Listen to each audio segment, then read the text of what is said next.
आज हम लोग वेदांत दर्शन की चर्चा करेंगे। वेदांत दर्शन का आधार उपनिषद है। जैसा कि हम सब जानते हैं कि जब वैदिक साहित्य की बात की जाती है तो सबसे पहला और प्रारंभिक साहित्य जो है वो वेद है, संहिता है। संहिता ग्रंथ के बाद ब्राह्मण ग्रंथ का क्रम आता है। ब्राह्मण के बाद आरण्यक और आरण्यक के बाद उपनिषद ग्रंथ आता है। तो संहिता, ब्राह्मण, आरण्यक और उपनिषद को हम वैदिक साहित्य कहते हैं। लेकिन वैदिक साहित्य में सबसे अंतिम जो ग्रंथ है, साहित्य है, वो उपनिषद है। इसीलिए उपनिषद को वेदांत ही कहा जाता है, वेदों का अंत। वेदों के अंत होने के कारण उपनिषद को वेदांत कहते हैं। लेकिन बाद में वेदांत शब्द उपनिषद से विकसित दार्शनिक संप्रदाय के लिए रूढ़ हो गया। जैसा कि हम सब जानते हैं कि दार्शनिक संप्रदाय के अंतर्गत दो महत्वपूर्ण संप्रदाय हैं, आस्तिक और नास्तिक। आस्तिक दर्शन वेदों के प्रामाणिकता को स्वीकार करने के कारण आस्तिक कहलाता है और वेदों के प्रामाणिकता को अस्वीकार करने के कारण नास्तिक दर्शन कहलाता है। आस्तिक दर्शन 6 हैं, नास्तिक 3 है। आस्तिक के अंतर्गत आने वाले दर्शन हैं सांख्य योग, पूर्व मीमांसा, उत्तर मीमांसा, न्याय वैशेषिक। उत्तर मीमांसा को वेदांत कहते हैं। तो एक तरफ जहां उपनिषद को वेदांत कहते थे, वह अब दार्शनिक संप्रदाय के अंतर्गत आने वाले उत्तर मीमांसा को वेदांत के नाम से कहा जाने लगा, रूढ़ हो जाने लगा। वेदांत दर्शन के साहित्य को अगर देखने का हम प्रयास करेंगे तो वेदांत दर्शन का साहित्य, वेदांत दर्शन का सबसे प्रारंभिक जो ग्रंथ है वो आचार्य वादरायण के द्वारा रचित ब्रह्मसूत्र है। ब्रह्मसूत्र के अंतर्गत उपनिषदों में जो अलग अलग मंत्र हैं, उन मंत्रों में अलग अलग विद्वानों ने अलग अलग विभिन्नता को देखने का प्रयास करने लगे। कई लोग ये कहने लगे तत्व एक है, तत्व अनेक है। तो उपनिषद के विचारों में सामंजस्य लाने के लिए, एक वाक्यता स्थापित करने के उद्देश्य से वादरायण ने ब्रह्मसूत्र की रचना की। उपनिषद के कई सारे मंत्र ऐसे हैं जिनको पढ़ने से लगता था कि एकत्ववाद का समर्थन करता है। कई सारे मंत्र ऐसे हैं जो बहुत्ववाद का समर्थन करता है। तो विद्वानों के द्वारा जो उपनिषद के मंत्रों का अर्थ लगाया गया, जो समझा गया, वह कहीं एकत्ववाद के समर्थन में समझा गया, कहीं बहुत्ववाद के समर्थन में समझा गया। लेकिन ये उपनिषद के जो वाक्य हैं, मंत्र हैं, वो आपस में विरोधी नहीं है। ये हमारे अर्थ लगाने या उसको समझने में हमारी त्रुटि हो सकती है। उपनिषद के मंत्रों में त्रुटि नहीं हो सकती। इसीलिए उन मंत्रों में एक वाक्यता स्थापित करने के लिए, सामंजस्य स्थापित करने के लिए, विरोध के सामंजस्य की स्थापना के लिए ब्रह्मसूत्र का रचना किया गया। वादरायण ने बताया कि समस्त उपनिषद के विचार एक मत हैं। ब्रह्मसूत्र इसका नाम इसलिए पड़ा कि ब्रह्म सिद्धांत की व्याख्या इसमें हमें प्राप्त होता है। इसके ब्रह्मसूत्र के अन्य नाम हैं शारीरिक सूत्र, शारीरिक मीमांसा और उत्तर वेदांत। ब्रह्मसूत्र में 4 अध्याय हैं, 16 पाद हैं, 191 अधिकरण हैं और 555 सूत्र हैं। 4 अध्याय हैं। प्रथम अध्याय में ब्रह्म विषयक विचार किया गया है। ब्रह्म है क्या? अथातो ब्रह्म जिज्ञासा, यहां से प्रारंभ हुआ है। ब्रह्म के विषय में विचार किए गए हैं। ब्रह्म क्या है इसको समझने का प्रयास किया गया है। द्वितीय अध्याय में जो ब्रह्म को के बारे में कहा गया है उन बातों को तर्क से पुष्ट किया गया है तथा विरोधी के मतों का परिहार किया गया है। जो दार्शनिक विरोधी मत हैं उनका परिहार किया गया है। तृतीय अध्याय में साधना से संबंधित चर्चा है और चतुर्थ अध्याय में मुक्ति के फलों की चर्चा है। यह ब्रह्मसूत्र है।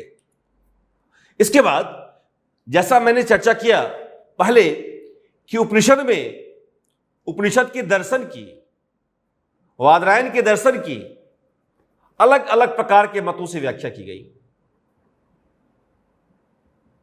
इस मत वैभिन्नता के कारण वेदांत दर्शन के अलग अलग संप्रदाय हमारे सामने आए। अद्वैत वेदांत, आचार्य शंकर ने अद्वैत वेदांत का प्रणयन किया। आचार्य रामानुज ने विशिष्टाद्वैत का किया। आचार्य मध्व ने द्वैत वेदांत का किया। निम्बार्क ने द्वैताद्वैत वेदांत का प्रणयन किया। आचार्य वल्लभ ने शुद्धाद्वैत का प्रणयन किया। अचिंत्य वेदावेद महाप्रभु चैतन्य ने किया। तो इस प्रकार हम देखते हैं कि वेदांत की जो अलग अलग व्याख्या है उसकी मत वैभिन्नता के कारण हमारे सामने अलग अलग संप्रदाय आए।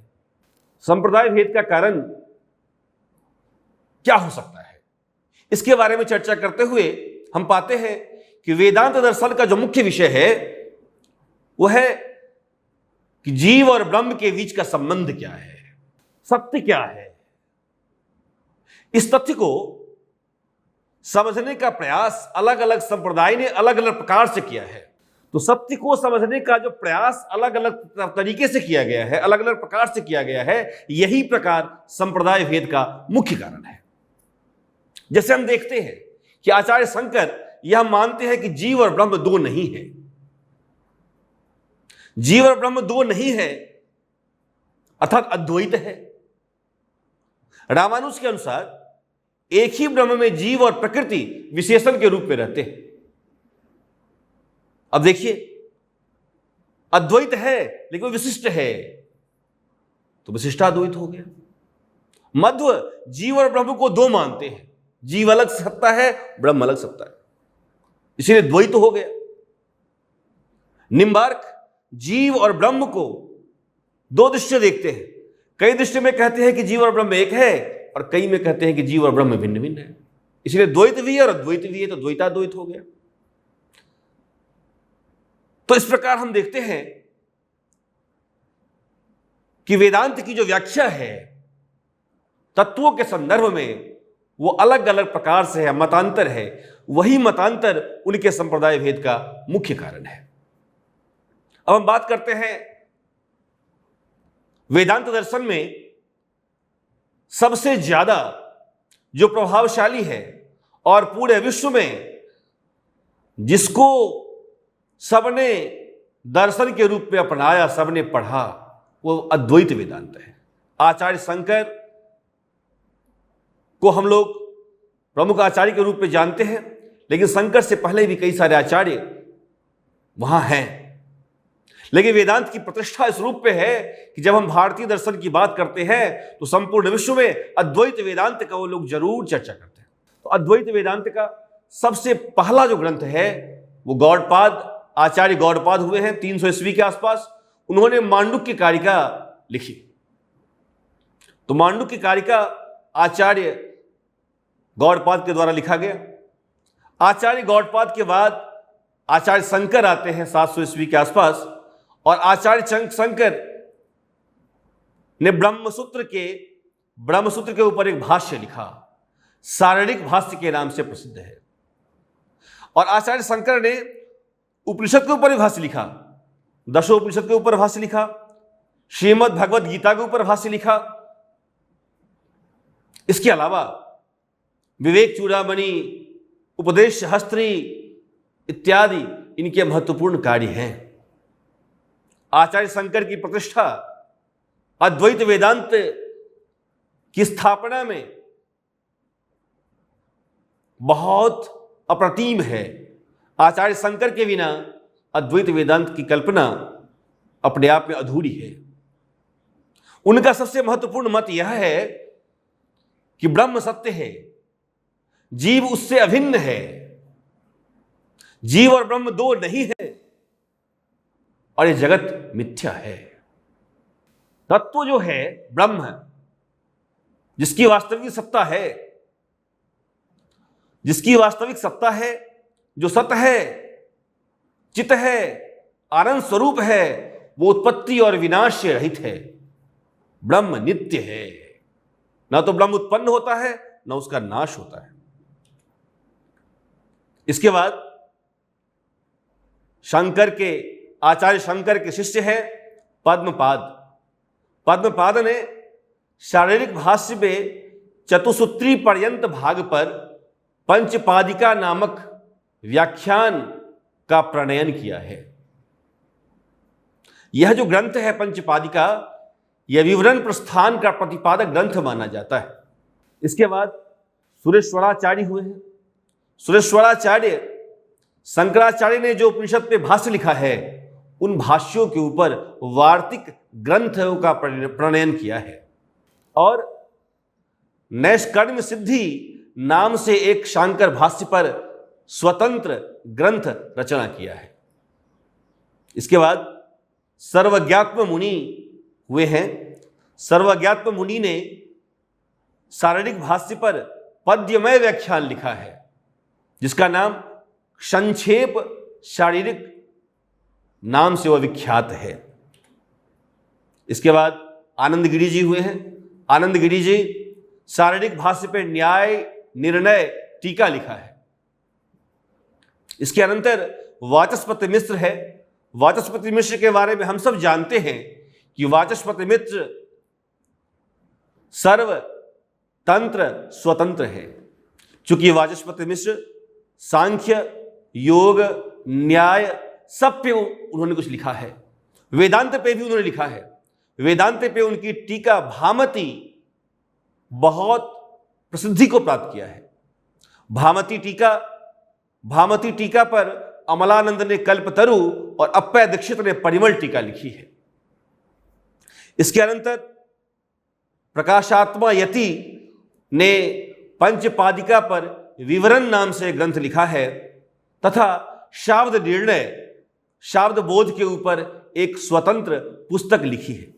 इसके अनंतर 17वीं शताब्दी के बाद आचार्य श्री हर्ष हुए हैं और आचार्य श्री हर्ष नव्य न्याय की भाषा शैली में वेदांत दर्शन के ऊपर शास्त्रार्थ परंपरा में खंडन खंड खाद्य नाम से एक पुस्तक लिखी है।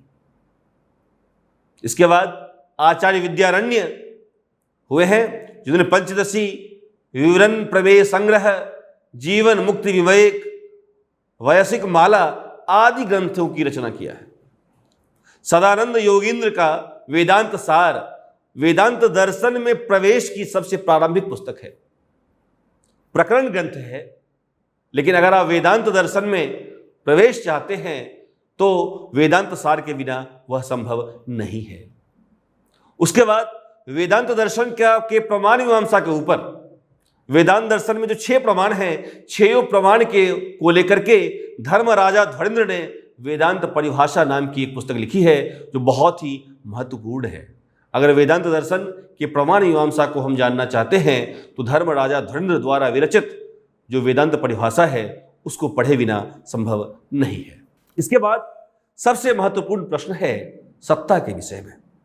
सत्ता के संदर्भ में जैसे कि हम न्याय और वैशेषिक को जानते हैं कि न्याय और वैशेषिक ये कहता है कि जगत में पाए जाने वाले सभी पदार्थ सत्य है। पदार्थ है तभी वह मेरे ज्ञान का विषय बनता है, और चूंकि वो मेरे ज्ञान का विषय बनता है इसका मतलब वो वस्तु है। अगर वस्तु नहीं होता तो मेरे ज्ञान का विषय नहीं बनता। अगर मेरे ज्ञान का विषय बन रहा है तो उसको भाषा में भी हम कह सकते हैं। इसीलिए न्याय यह कहता है कि जिसको हम जान सकते हैं, जिसको भाषा में कह सकते हैं, वही पदार्थ है। लेकिन वेदांत दर्शन इसके ठीक विपरीत वह कहता है कि सत्य वह है जिसको भाषा में नहीं कहा जा सकता, जिसको हम जान नहीं सकते, हम अनुभव कर सकते। तो अवांग मनस गोचर, जो हमारे वाणी और भाषा दोनों के परे है, बियॉन्ड माइंड एंड लैंग्वेज। जो सत्य है वह हमारी भाषा और वाणी से परे है। लेकिन जगत में जो हमें दिखाई दे रहा है, जगत में दिखाई देने वाले वस्तु की भी सत्ता है, लेकिन वह सत्ता एक नियत समय के लिए है, सीमित समय के लिए है।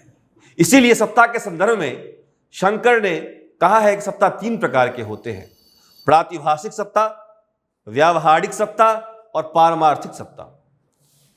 जैसे हम नींद में होते हैं, हमें कुछ स्वप्न आते हैं, लेकिन जैसे आंखें खुलती है कि सपने में आने वाली जो वस्तु है उसका सत्ता समाप्त हो जाता है।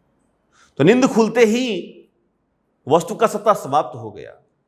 तो स्वप्न की अवस्था में जिन वस्तु की सत्ता थी वह भी एक सत्ता है, लेकिन उससे कहा प्रातिभाषिक सत्ता।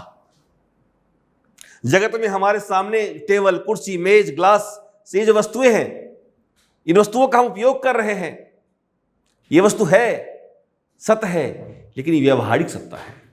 जब मुझे परम सत्य का ज्ञान होगा तो ये सब मिथ्या हो जाएंगे, क्योंकि इन वस्तुओं की सत्ता तो है, लेकिन नियत समय के लिए, सीमित समय के लिए। आज है, कल नहीं रहेगा, इसीलिए ये व्यावहारिक सत्ता है। लेकिन पारमार्थिक सत्ता जो है, जो परम सत्य है, उसका जब ज्ञान होता है उसके बाद आप ब्रह्म ज्ञानी व्यक्ति ब्रह्म ही हो जाता है, तो उसके बाद कुछ नहीं बचता। तो वही सत्ता पारमार्थिक सत्ता है जिसका कभी नाश नहीं होता। एक बार जब ज्ञान हो गया, वह ज्ञान हमेशा के लिए, सदा के लिए हो जाता है। अब हम देखें कि शंकर इस जगत के बारे में क्या सोचते हैं। आचार्य शंकर यह मानते हैं कि जगत पूर्णतः सत्य नहीं है, ब्रह्म ही एकमात्र सत्य है। शेष सभी वस्तुएं, चाहे ईश्वर ही क्यों न हो, चाहे जीव ही क्यों न हो, जगत, ईश्वर, जीव, जगत, यह सभी ब्रह्म के ही प्रपंच हैं। ब्रह्म सत्यम जगन मिथ्या, जीवो ब्रह्मैव नापरा। हम सभी उससे अलग नहीं है, ब्रह्म से अलग नहीं है। यद्यपि जगत मिथ्या है, फिर भी जगत का आधार वो ब्रह्म ही है। जैसे जब हम देखते हैं, हमें रज्जू में जब सर्प दिखाई देता है, जब रस्सी में सांप दिखाई देता है, रस्सी तो है, रस्सी में सर्प दिखाई दे रहा है, तो सर्प का जो मुझे ज्ञान हो रहा है, उस सर्प ज्ञान का आधार वो रस्सी ही तो है। हमें मिथ्या ज्ञान हो रहा है, लेकिन मिथ्या ज्ञान का आधार वो वस्तु है। ऐसे ही यह जगत प्रपंच है जिसका मुझे ज्ञान हो रहा है, लेकिन इस प्रपंच का जो आधार है वो ब्रह्म ही है। यह जगत जो है वो ब्रह्म का विवर्त है। इसके बारे में थोड़ा एक बात मैं आपको और कहना चाहूंगा कि जब कारण और कार्य के बारे में चर्चा करते हैं हम, तो हम देखते हैं कि एक और अनेक को लेकर जब देखते हैं तो 4 प्रकार के सेट बनते हैं। कारण एक, कार्य अनेक, कारण अनेक, कार्य अनेक। तो न्याय जो वेदांत दर्शन है वो कहता है कारण एक है, कार्य अनेक है, लेकिन ये कार्य जो है वो विवर्त रूप में है। यह कारण पे कोई प्रभाव नहीं पड़ता, केवल कारण का मैनिफेस्टेशन है, विवर्त है ये जगत। लेकिन न्याय कहता है जी नहीं, कारण भी अनेक है और कार्य भी अनेक है, और कारण भी सत्य है और कार्य भी सत्य है। वेदांत कहता है नहीं, कारण एक है, कार्य अनेक है। एक ही कारण अनेक रूपों में प्रतिभाषित होता है, लेकिन केवल कारण सत्य है और ये सब कार्य असत्य है, मिथ्या है। अब इसी को रामानुज कैसे समझते हैं जगत के बारे में? रामानुज केवल मैंने पूरे वेदांत में शंकराचार्य और रामानुजाचार्य के संदर्भ में दिखाने का प्रयास किया है कि वेदांत का मतलब केवल अद्वैत नहीं है।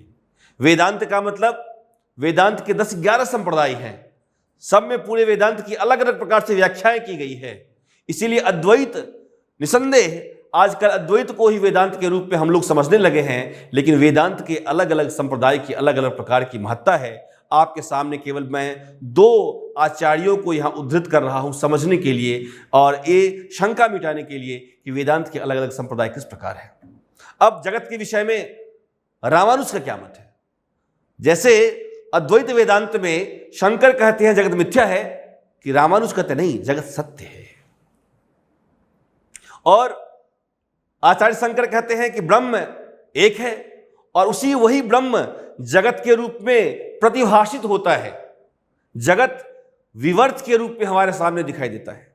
लेकिन रामानुज परिणाम को मानते हैं। विवर्त और परिणाम को जरा समझें। जैसे हम रज्जू में सर्प मुझे की जो भ्रांति होती है रज्जू, सर्प दिखाई दे रहा है, तो रज्जू में सर्प का जो ज्ञान हुआ ये विवर्त है। लेकिन दही से जब दूध बनता है तो दही दूध के रूप में परिणत हो जा रहा है, तो दही जब दूध के रूप में परिणत हो जा रहा है तो यह जो है परिणामवाद है, परिणाम के रूप में। तो परिणामवाद के समर्थक रामानुज ये कहते हैं कि कारण चेंज हो जा रहा है, कारण परिवर्तित हो जा रहा है कार्य के रूप में। लेकिन विवर्तवाद में कारण कार्य के रूप में परिवर्तित नहीं होता, ब्रह्म कभी जगत के रूप में परिवर्तित नहीं होता, ब्रह्म जगत के रूप में प्रतिभाषित होता है।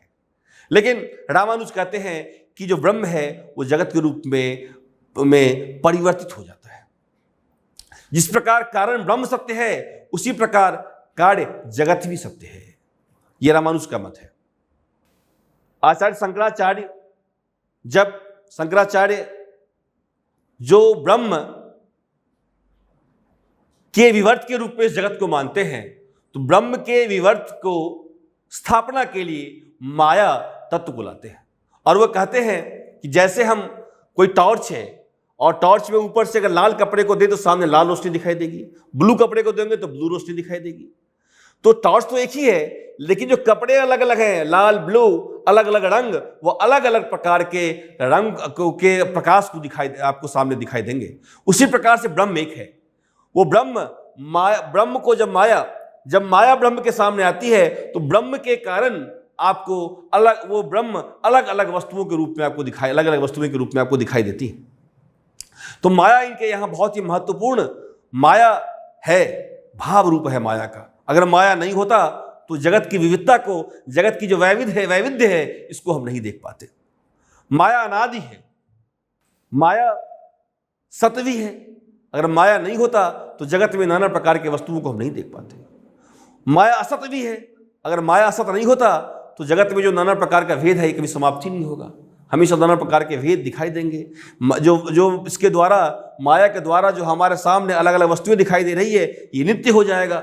इसीलिए माया असत भी है, वो समाप्त हो सकती है और अनिर्वचनीय है, उसको शब्दों के द्वारा कहा नहीं जा सकता है। माया का निराश, माया की समाप्ति केवल ज्ञान के द्वारा ही संभव है। जब ज्ञान होता है तो व्यक्ति इस प्रपंच को समझ लेता है, उसके लिए सब नष्ट हो जाता है और पारमार्थिक सत्य को प्राप्त कर लेता है। माया के दो कार्य हैं, आवरण और विक्षेप। जैसे जब मेघ आकाश में होता है, सूर्य को नहीं ढकता, हमारी आंख को आच्छादित कर देता है और सूर्य हमें दिखाई नहीं पड़ता। उसी प्रकार से माया हमारे आंख को आच्छादित कर देता है। ब्रह्म का स्वरूप, ब्रह्म का जो वास्तविक स्वरूप है ढक जाता है और हमें वह ब्रह्म अलग अलग भिन्न भिन्न प्रकार के वस्तुओं के रूप में दिखाई देने लगते हैं। तो माया क्या करती, माया जो ढक देती है, आवृत कर देती है, तो माया भी एक शक्ति है आवरण का, वास्तविक स्वरूप को ढक देती है और वास्तविक स्वरूप को ढककर हमारे सामने नवीन वस्तुओं को उपस्थापित करती है जो विक्षेप है। तो माया में दो शक्तियां हैं, आवरण और विक्षेप, और इसी दो शक्तियों के कारण हम जगत के प्रपंच जो देख रहे हैं माया के इन्हीं दो शक्तियों के कारण उत्पन्न होता है। ब्रह्म के संदर्भ में आचार्य शंकर का मत है कि ब्रह्म एक है, ब्रह्म दो नहीं है और वही सत्य है। पारमार्थिक दृष्टि से ब्रह्म ही सत्य है, स्वयं ज्ञान है। मैंने कहा सच्चित आनंद, सत्य भी है, चित भी है और आनंद स्वरूप भी है, स्वयं प्रकाश है, सभी विषयों का आधार है, जगत के सभी विषयों का आधार है, लेकिन दिक् और काल से परे है। उपनिषद में हम दोनों प्रकार के ब्रह्म को पढ़ते हैं, सगुण और निर्गुण, लेकिन अद्वैत वेदांत केवल निर्गुण ब्रह्म की संकल्पना करता है। सर्वोच्च ज्ञानी है, सर्वशक्तिमान है, सर्वव्यापी है और सजातीय विजातीय स्वगत भेद शून्य है। जैसे दो गाय है, एक गाय दूसरे गाय से भिन्न है। क्यों? दोनों तो गाय है, लेकिन दो गाय भिन्न है, सजातीय भेद कहलाता है। गाय महिष इत्यादि से भिन्न है, ये विजातीय भेद कहलाता है। लेकिन गाय के पूंछ और सिंग, पूंछ सिंग नहीं है, सिंग पूंछ नहीं है, तो ये स्वगत भेद है। तो सजातीय विजातीय स्वगत भेद शून्यम, सत्य यही है। सत्य जो ब्रह्म जो है सजातीय विजातीय स्वगत भेद से शून्य है। उसको किसी के परिप्रेक्ष्य में, किसी के निरपेक्ष में और किसी के सापेक्ष में हम नहीं समझ सकते। लेकिन रामानुज के अनुसार ब्रह्म में ईश्वर, चित्त और अचित तीनों है। ईश्वर चित्त और अचित का आत्मा है और चित्त और अचित ईश्वर का शरीर है। यद्यपि ब्रह्म में तीनों चीज समाविष्ट है, एक है, इसलिए रामानुज ब्रह्म को विशिष्ट अर्थ में अद्वैत कहते हैं, इसीलिए यह विशिष्टाद्वैत कहलाता है।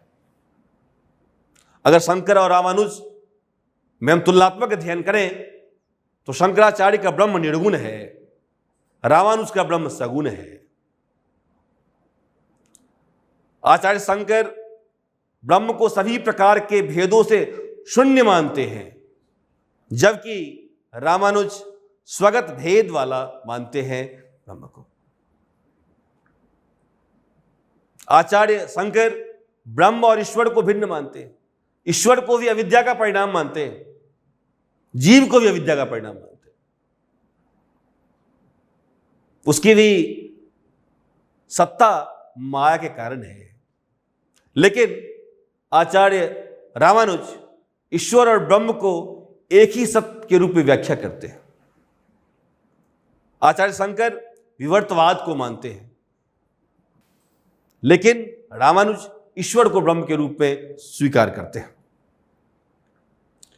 अगर हम मोक्ष के संदर्भ में बात करें तो मोक्ष के संदर्भ में हम देखते हैं कि वेदांत दर्शन आत्मा या ब्रह्म के स्वरूप की अनुभूति को मोक्ष मानता है। आत्मा नित्य, शुद्ध, बुद्ध, मुक्त, चैतन्य, अखंड आनंद स्वरूप है। जो ब्रह्म को जानता है स्वयं ब्रह्म ही हो जाता है। मोक्ष अविद्या निवृत्ति है, अविद्या का नाश ही मोक्ष है। अविद्या के नाश के बाद ज्ञान के, जब जो ज्ञान होता है कुछ वस्तु का बसता नहीं है, व्यक्ति स्वयं ब्रह्म हो जाता है। अविद्या निवृत्ति ही एव मोक्षः। मोक्ष ब्रह्म भाव है, ब्रह्म साक्षात्कार है। जब व्यक्ति स्वयं ब्रह्म हो जाता है, ब्रह्म भावस्य मोक्षः। मोक्ष नित्य अशरीरत्व है। नित्यम अशरीरत्वम मोक्षाख्यम, मोक्षाख्याम।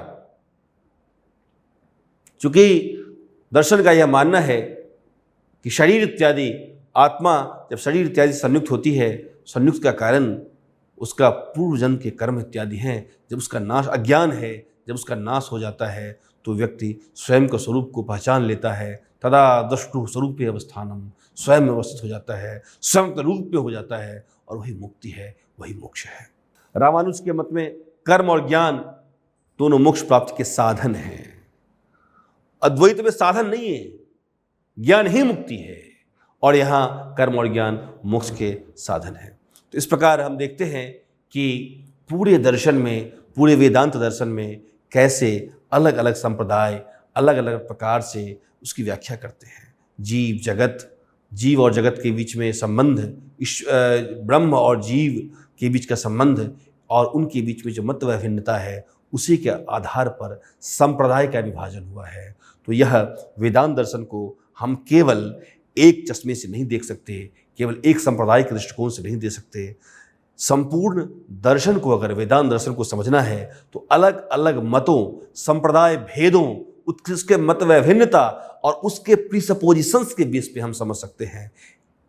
लेकिन चूंकि वेदांत दर्शन में प्रमुखतया विश्वविद्यालयों में और महाविद्यालयों में और पाठ्यक्रम में अलग अलग तरह से हम अद्वैत वेदांत को पढ़ते हैं, और अद्वैत वेदांत की चर्चा परिचर्चा भारत ही नहीं अपितु संपूर्ण विश्व में सबसे ऊपर रखा गया है। भारतीय दर्शन की जब बात आती है, केवल वेदांत की नहीं, जब भारतीय दर्शन की बात आती है तो अद्वैत वेदांत सबसे ऊपर रखा जाता है, और कई पाश्चात्य विद्वान अद्वैत को ही भारतीय दर्शन समझते हैं। उसी प्रकार से जब हम वेदांत की बात करते हैं तो वेदांत में अद्वैत की सबसे ऊपर रखा गया है, इसीलिए अन्य संप्रदाय के बारे में हम चर्चा नहीं कर पाते हैं। लेकिन हम लोगों को, जो हम भारतीय लोग हैं, हमारे लिए आवश्यक है कि भारतीय ज्ञान परंपरा से अगर अद्वैत वेदांत को देखें तो निसंदेह आचार्य शंकर बहुत महत्वपूर्ण हैं, लेकिन आचार्य शंकर के अलावा, आचार्य शंकर के साथ साथ और जो दार्शनिक संप्रदाय हैं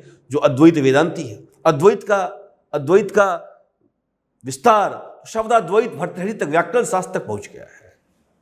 तो अद्वैत का महत्ता निसंदेह बहुत ज़्यादा है, लेकिन अद्वैत के साथ साथ अगर हम वेदांत के अन्य संप्रदाय को भी पढ़ेंगे तो वेदांत को हम बिल्कुल सही दृष्टिकोण से पढ़ेंगे तो वेदांत की सही व्याख्या और हो पाएगी। तो आग्रह है आप लोगों से, वेदांत दर्शन को सभी संप्रदाय भेदों के दृष्टिकोण से समझने का प्रयास होना चाहिए। धन्यवाद।